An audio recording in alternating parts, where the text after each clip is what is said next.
Wala nang maraming paligoy-ligoy pa, diretso sa punto na.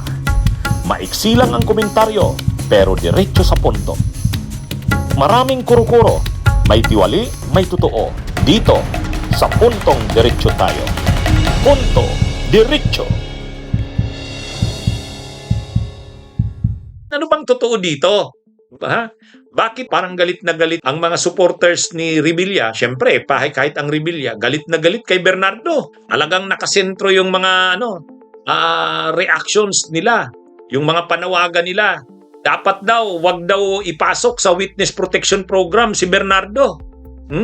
Nung isang araw kasi, nagkaroon ng preliminary investigation sa DOJ. O, siyempre, kahit nakakulong sa BJMP facility si Bong Revilla, a-attend talaga siya doon sa preliminary investigation kasi hiwalay na kaso yun eh. Sa ngayon kasi nakakulong siya, ang kaso niya graft at saka malversation. Yung graft nakapagpiyansa siya, parang 70,000 or 80,000. Magaan lang naman yung kaso na yun.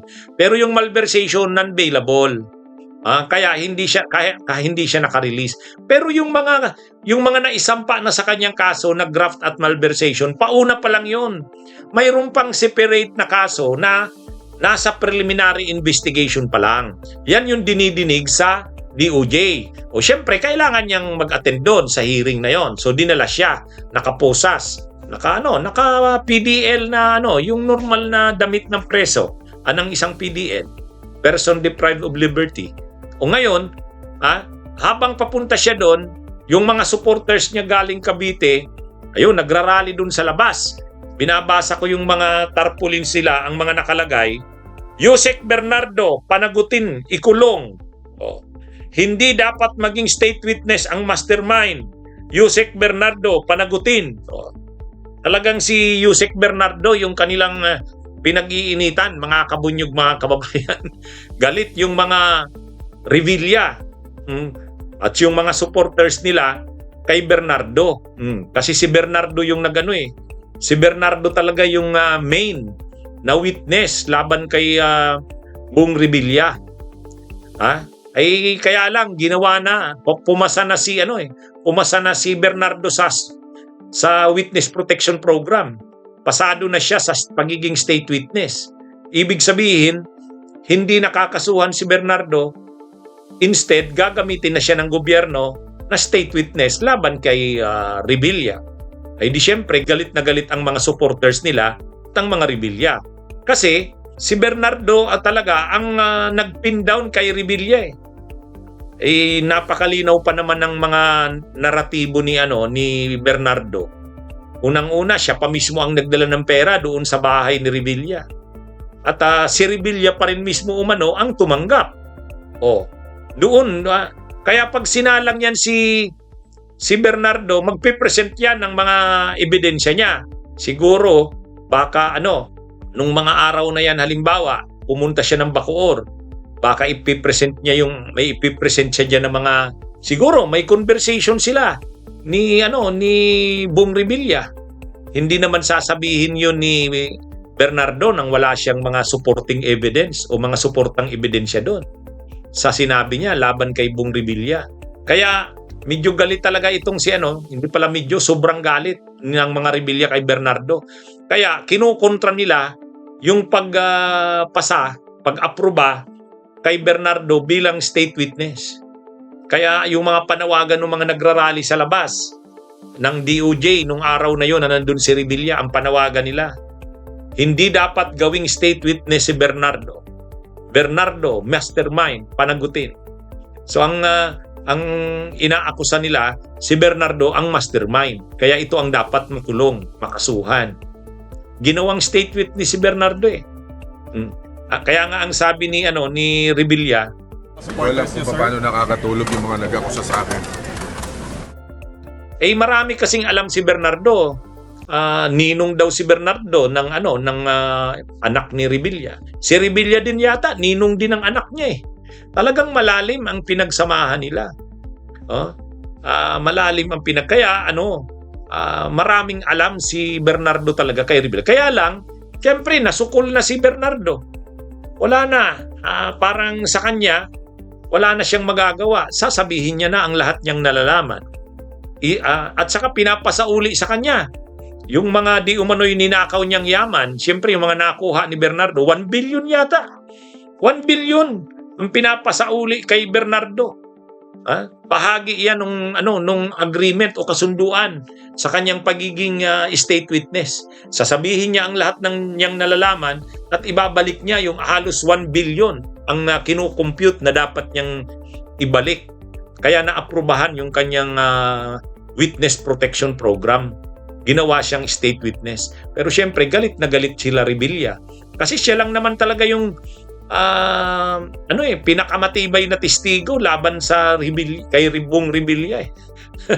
Kaya lang, yung pagkakakwento kasi ni Bernardo, walang kumbaga, walang napaka-consistent ng mga sinasabi.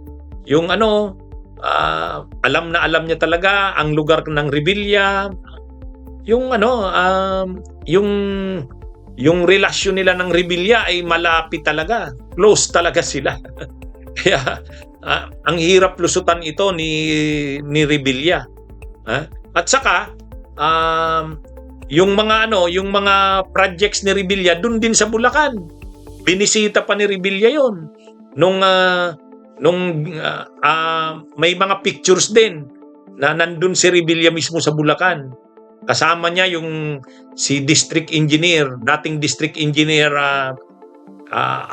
Henry Alcantara, si dating Assistant District Engineer Bryce Hernandez, kasama niya doon. Kaya talagang involved si Revilla doon sa mga proyekto sa Bulacan. Kaya lumalabas matitibay ang mga ebidensya at mga testigo laban sa kanya. Ay siyempre, gustong sirain ng mga tao na supporters ni Revilla at ng Revilla si Bernardo.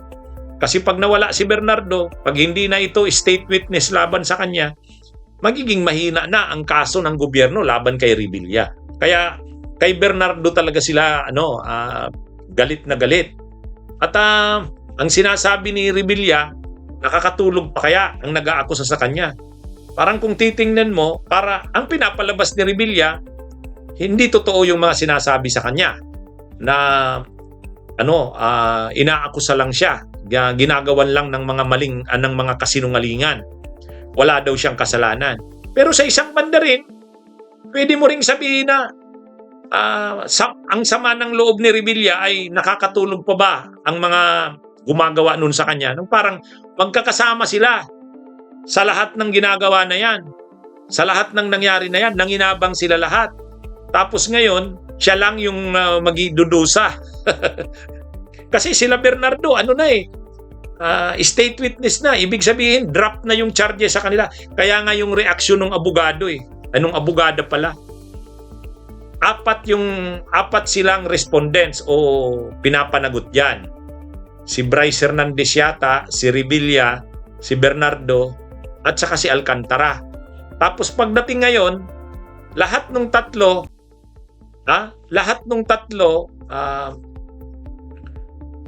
hindi si Bryce Hernandez, yung Opulencia, yung regional director ng dati ng DPWH. Yung tatlo na yon, apat sila na respondents, Revilla, Opulencia, Alcantara at Bernardo. Ngayon, ang nangyari, yung tatlo, wala na, state witnesses na sila. Si Revilla na lang natitira. Kaya, ang sabi nung abogada ni Revilla, ang nangyari dito, apat yung dating respondents, tapos pagdating ngayon, ito na lang kliyente namin. Si Bong Revilla na lang ang natira, yung tatlo, state witnesses na.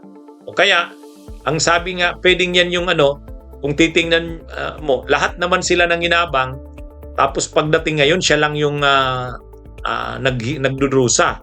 Kasi yung tatlo, state witness na yon, madadrop na yung madadrop na. Ang problema kasi kay Revilla, unang-una, napakalaki ng role niya. Sa kanya yung simula Siya yung proponent ng siya yung source ng pondo. Siya yung proponent ng mga projects na yon. Kaya mahirap siyang maging state witness. State witness na yung tatlong respondents. Kaya siya na lang talagang natira. Kaya galit talaga si Revilla na ang nangyari parang siya yung naiwan. Siya na lang yung nagdurusa sa mga nangyari na yan. Bunyog, bunyog, halikan na kasama ka. Bunyog, kapag buklod ay may pag-asa. Luzon, Visayas, Mindanao, isa ang pananaw. Sa bagong Pilipinas ang bunyog isisigaw.